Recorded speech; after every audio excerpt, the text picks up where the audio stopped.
Assalamualaikum warahmatullahi wabarakatuh.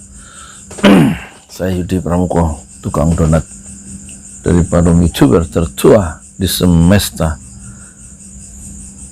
Sobat donat di 5 benua hari ini jam 9 ya, hari Selasa 22 Juni 2021.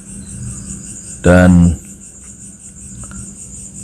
saya hari ini mau mencalonkan diri sebagai presiden ya, tahun 2024, karena ada kiriman dari Pak Jeffrey Umar, katanya calon presiden 2024. Ini lihat gambarnya, kan cocok sih jadi calon presiden ya. Jadi memang kalau orang sakit biasanya aneh-aneh ya.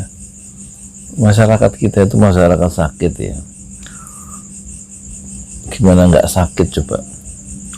Ada seorang ulama, Habib Rizik itu kan orang berilmu ya, ulama, dan keturunan Rasulullah diakui. Silsilahnya itu sampai ke Ali bin Abi Thalib ya.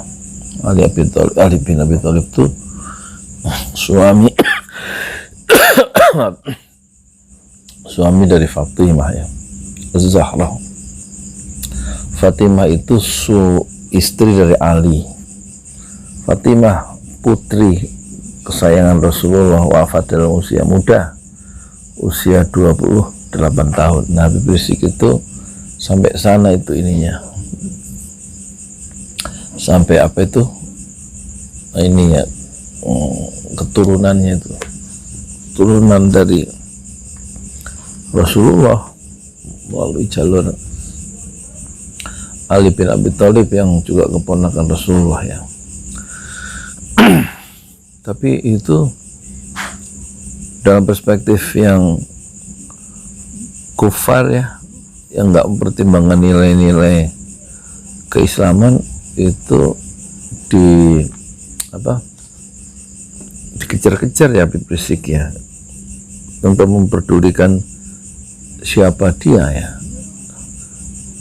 dikejar-kejar oleh penguasa yang zalim. Ini satu peristiwa yang sangat langka ya dalam sejarah politik Indonesia modern ya. Memang setiap zaman itu melahirkan tantangannya sendiri dan melahirkan mujahid atau pejuang-pejuang dakwahnya sendiri ya. Zamannya Soekarno itu banyak tokoh-tokoh Islam besar ya, yang menjadi semacam penyeimbang atau melakukan gerakan amar ma'ruf nahi mungkar di zaman Soekarno. Katakanlah Natsir ya, Kasman, Syafruddin ya, eksponen-eksponen itu, pejuang-pejuang nilai-nilai Islam itu berhadapan dengan kekuasaan yang tiranik ya dari Soekarno. Jangan Pak Harto juga banyak melahirkan mujahid-mujahid dakwah ya. Nah, untuk era sekarang, era Jokowi, mujahid dakwah yang terbesar adalah Habib Rizik Syihab. 6 pengawalnya dibunuh, nggak main-main, dalam sebuah rencana aksi yang sangat sistematis dan sudah direncanakan dengan cermat ya. Pembunuhan itu bukan sengaja, bukan peristiwa kecelakaan tunggal, 6 orang itu syahid kan, tapi dikejar-kejar ya, sampai mereka dibunuh, ditembak di kilometer 50. Terus pesantrennya diganggu. Bismillahirrahmanirrahim. Wadah perjuangannya, alat perjuangannya yaitu Front Pembela Islam dibubarkan. Terus kegiatan maulid ya dijadikan alasan untuk pelanggaran prokes di Petamburan, dan juga di rumah sakit Umi dijadikan alasan menyebarkan kabar bohong dan keonaran yang akan nanti divonis pada hari Kamis ya, tanggal 24 Juni ya. Ini pemerintah sekarang ini kok luar biasa ya di dalam menyikapi rakyatnya sendiri, padahal kan kita ini kan negeri muslim ya, artinya penduduk Islamnya terbesar di dunia ya, setelah itu baru India kan. Tapi sikap dari penguasanya itu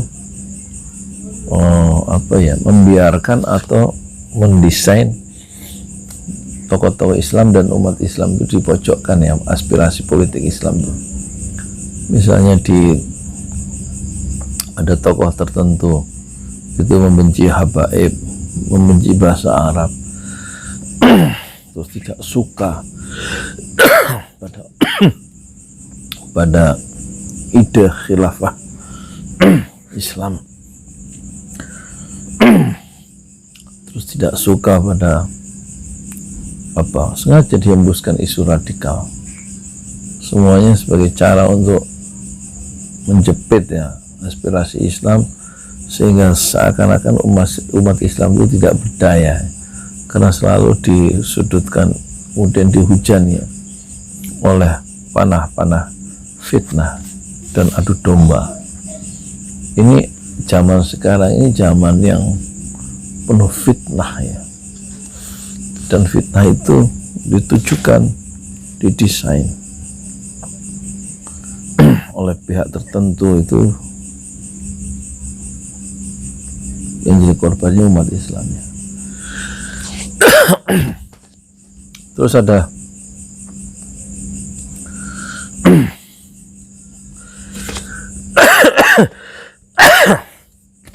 maaf ya, batuk. Ini waktunya saya tidur, itu jam 9. Terus saya juga baru terkejut ya baca pengakuannya Habib Rizik bahwa selama Habib Rizik di Mekah itu didatangi oleh Tito Karnavian yang meminta Habib Rizik itu tidak mengganggu Jokowi sepanjang Jokowi tidak mengganggu agama Islam, kira-kira begitu ya. Jadi kita baru tahu ternyata Badan Intelijen Negara juga Budi Gunawan itu juga melakukan negosiasi waktu Habib Rizik di Mekah, termasuk Tito Karnavian ya, tahun 2017. Jadi ini menunjukkan ya, Habib Rizik gak bisa pulang 3,5 tahun itu bukannya ini, dia by design ya. Kalau memang Habib Rizik pengen pulang tapi nggak bisa pulang, berarti kan memang ada yang menghalangi ya, orang-orang Jakarta itu yang menghalangi. Dan itu udah selesai, tapi ternyata Habib Rizik itu diperhitungkan ya, karena cukong-cukong atau taipan-taipan atau kalangan oligarki politik itu memang ngeri ya dengan gerakan Habib Rizik ya. Gerakan amar ma'ruf nahi mungkar, kata Habib Rizik, yang diperintahkan oleh Allah itu bukan menang, tapi supaya yang diperintahkan oleh Allah adalah amar ma'ruf, mengkomando yang ma'ruf, yang baik, dan nahi mungkar, mencegah atau mendiskomando yang mungkar. Jadi Habib Rizik sudah dari perspektif itu dia memahami kewajiban dia adalah bukan untuk mencari kemenangan, tapi dia justru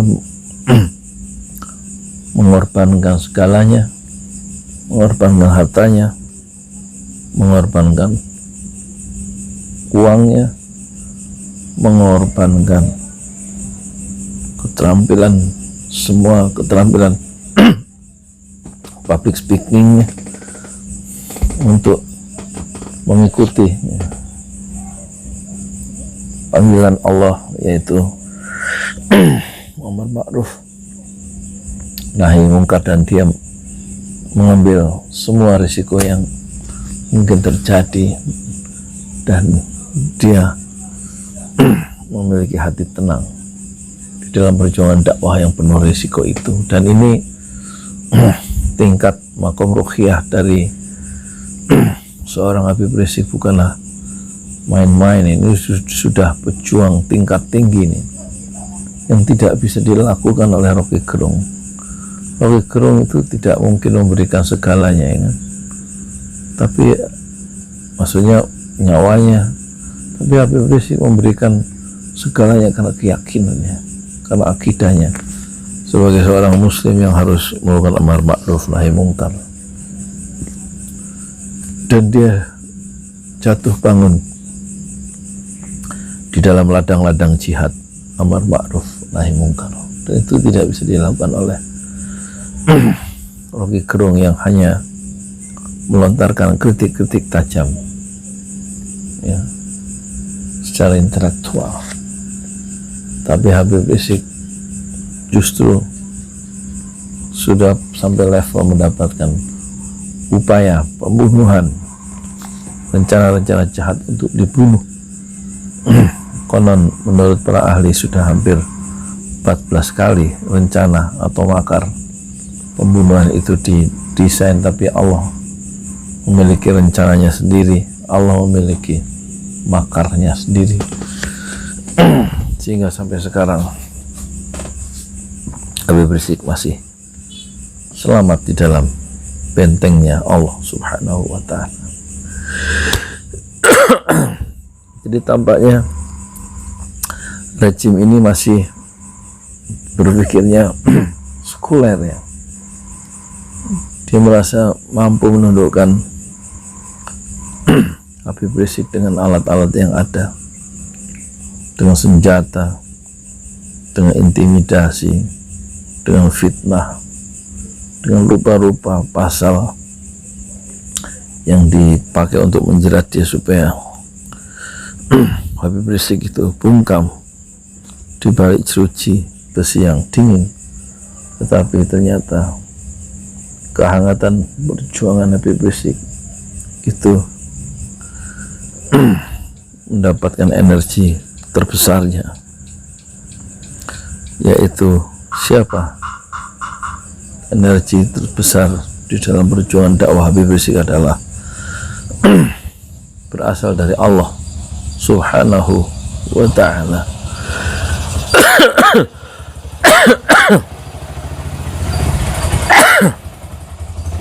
Nah,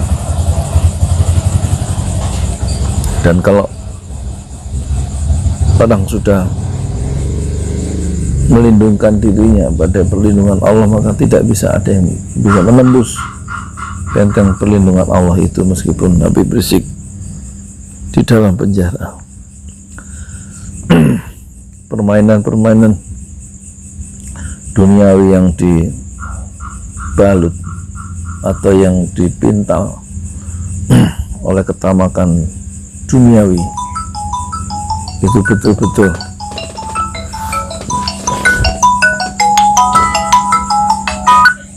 apa teh? Bapak lagi rekaman teh? Iya, tar ya. Tidur. Lagi rekaman tuh. Suaramu masuk. Batuk-batuk, oe. Batuk-batuk minum air hangat. Udah, malah batuk. Tidur malam. Iya. Jam berapa? 9 Pak. Jam 9 ya. Ntar lagi ya. Ya. Assalamualaikum warahmatullahi wabarakatuh. Anak si sulung baru ulang tahun kemarin. Doakanlah ya dia supaya dapat pendamping hidupnya. Ya. Berdoakanlah penontonnya. Dia usianya sudah 32 tahun, tetapi Allah mempunyai rencana tersendiri, sebagaimana Allah juga mempunyai rencana tersendiri terhadap Habib Rizik ya. Dalam hidup ini kan kita hidup itu tidak berjalan seperti yang kita inginkan ya. Hidup itu tidak berjalan seperti yang kita harapkan. Hidup dan perjuangan dakwah Islam itu tidak berjalan seperti yang kita impikan.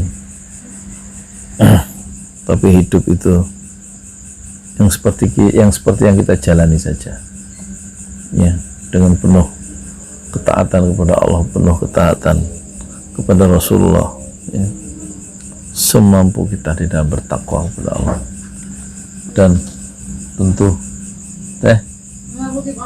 udah tuh enggak panas udah ambilin deh tuh, enak putih hangat ya, keluar ya di sholat gitu. Jadi moga-moga kita doakan ya Habib Rizik itu mendapatkan satu keberkahan di dalam perjuangannya. Hidupnya penuh dengan keberkahan, perjuangannya penuh dengan keberkahannya.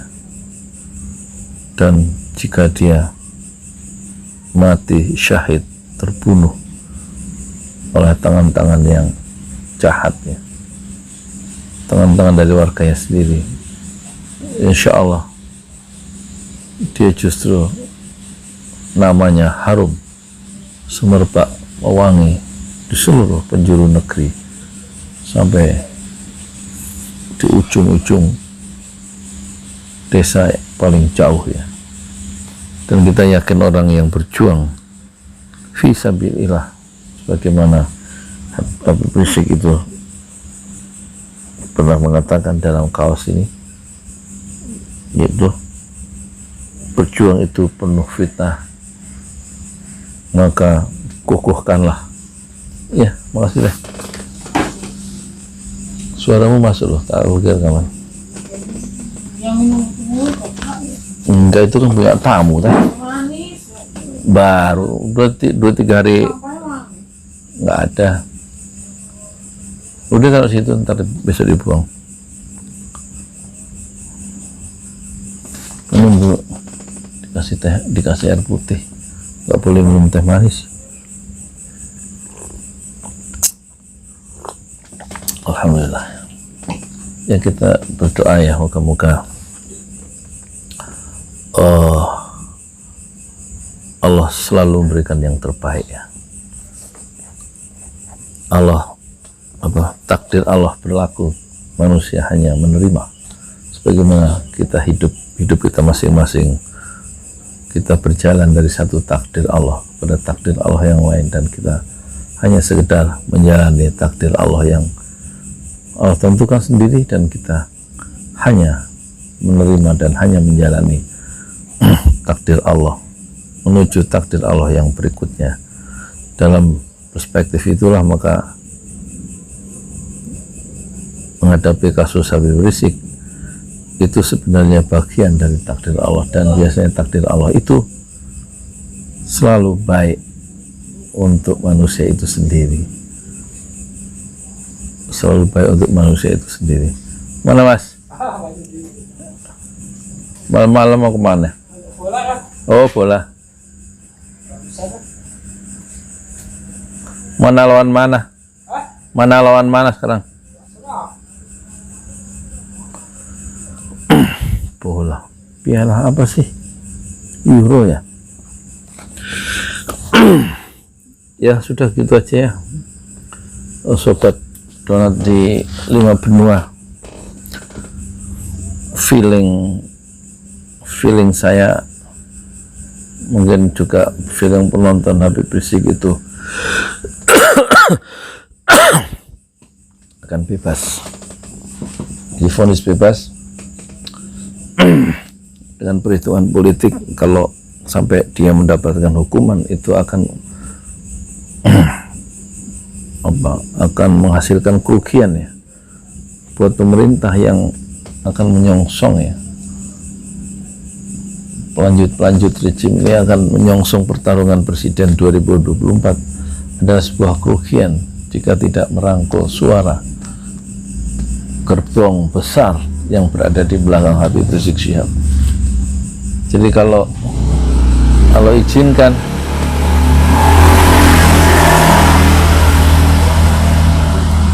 penguasa melakukan satu blunder ya, kesalahan besar dengan menghukum Habib Rizik, karena dia akan kehilangan